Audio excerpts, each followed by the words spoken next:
পুজোর আনন্দ যদি সবার মধ্যে ভাগ করে নেওয়া যায়, সেই আনন্দ আরও বেড়ে যায়।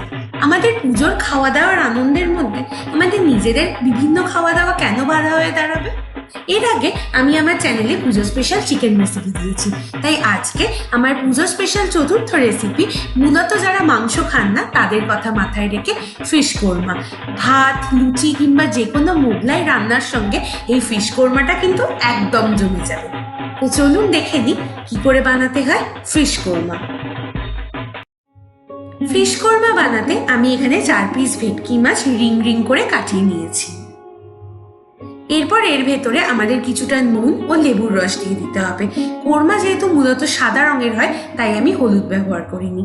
এরপর এগুলোতে খুব ভালো করে এই নুন আর লেবুর রসটা মাখিয়ে নিতে হবে।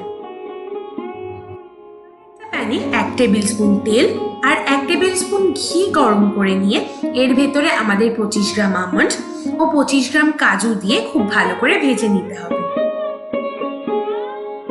ভালো করে ভেজে নেওয়া হয়ে গেলে এগুলো আমাদেরকে আলাদা করে তুলে রাখতে হবে। এরপর ওই তেলেই আমাদের 2টো মাঝারি সাইজের পেঁয়াজ কুচিয়ে সেগুলোকে ভালো করে ভেজে নিতে হবে। পেঁয়াজগুলো যখন দেখবেন গোল্ডেন ব্রাউন একদম বিরিস্তার মতো হয়ে গেছে তখন এগুলোকে আলাদা করে তুলে রাখবেন। তারপর ওই তেলে আর 1 টেবিল স্পুন ঘি দিয়ে আমাদেরকে আস্তে আস্তে একটা একটা করে মাছ ছাড়তে হবে। মাছগুলো ভাজার সময় মাথায় রাখবেন কোরমার মাছ কিন্তু বেশি ভাজা হয় না, তাহলে কোরমার ঝোলটা মাছের মধ্যে ভালো করে ঢোকে না, তাই মাছটাকে বেশি ভাজবেন না।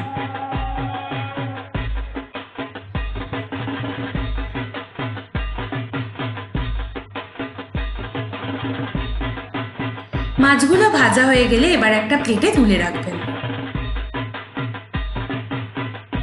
তারপর আমাদেরকে তেলে 2টো তেজপাতা, 1 টিস্পুন গোটা জিরে, 1 টিস্পুন মরিচ, 1 টিস্পুন গোলমরিচ, 2টো দারচিনি আর 5টা ছোট এলাচ দিয়ে খুব ভালো করে নেড়ে নিতে হবে।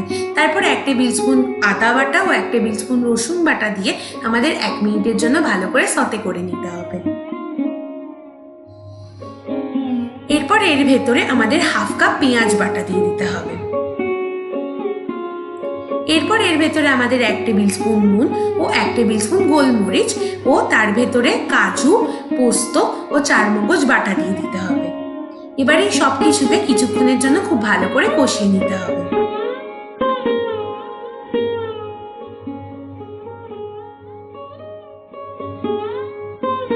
এরপর এর ভেতরে আমাদের 1 টিস্পুন জিরে গুঁড়ো দিয়ে খুব ভালো করে মিশিয়ে নিতে হবে।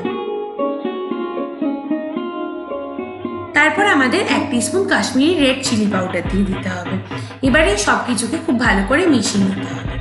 যখন দেখবেন মশলা থেকে তেল ছেড়ে গেছে তখন বুঝবেন আমাদের মশলা একদম রেডি। এরপর এর ভেতরে আমাদেরকে কিছুটা গরম জল দিয়ে দিতে হবে।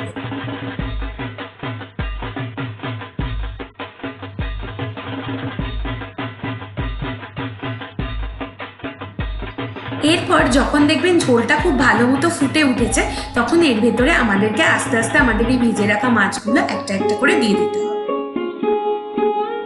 তারপর এই মাছটার সঙ্গে আমাদেরকে এই ঝোলটা খুব ভালো করে কুক করে নিতে হবে। তারপর এর ভেতরে আমাদের 1 কাপ দুধ দিয়ে এই দুধের সঙ্গে এই ঝোলটাকে খুব ভালো করে ফুটিয়ে নিতে হবে। এরপর এর ভেতরে আমাদের 1 টেবিল স্পুন চিনি ও এই বিরিস্তার কিছুটা দিয়ে আস্তে আস্তে যখন ফুটে উঠবে তখন ঢাকা চাপা দিয়ে 10 মিনিটের জন্য এটাকে কুক করতে দিতে হবে।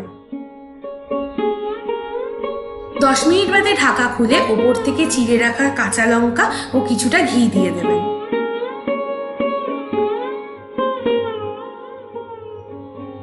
তারপর বাকি বিরিস্তাটা দিয়ে ঢাকা চাপা দিয়ে আরো 10 মিনিটের জন্য এটাকে কুক হতে দিন। আমাদের ফিশ কোরমা রেডি। এবার আমাদেরকে ওপর থেকে ভেজে রাখা আমন্ড আর কাজুটা দিয়ে এটাকে গার্নিশ করে দিতে হবে। তো আমাদের তৈরি হয়ে গেল ফিশ কোরমা। এই ফিশ কোরমাটা আপনারা বিরিয়ানি, পোলাও কিংবা নানের সঙ্গে খেতে পারেন। এই ফিশ কোরমাটা এই দুর্গাপুজোতে অবশ্যই আপনাদের বাড়িতে বানাবেন এবং কেমন লাগলো আমাকে জানাবেন কমেন্ট বক্সে। আমাদের এই রেসিপিটি ভালো লেগে থাকলে আমাদের একটা লাইক দেবেন, আপনার ফ্রেন্ডস অ্যান্ড ফ্যামিলিদের সঙ্গে শেয়ার করবেন আর আমাদের কিন্তু সাবস্ক্রাইব করতে ভুলবেন না। হ্যাপি দুর্গাপূজা।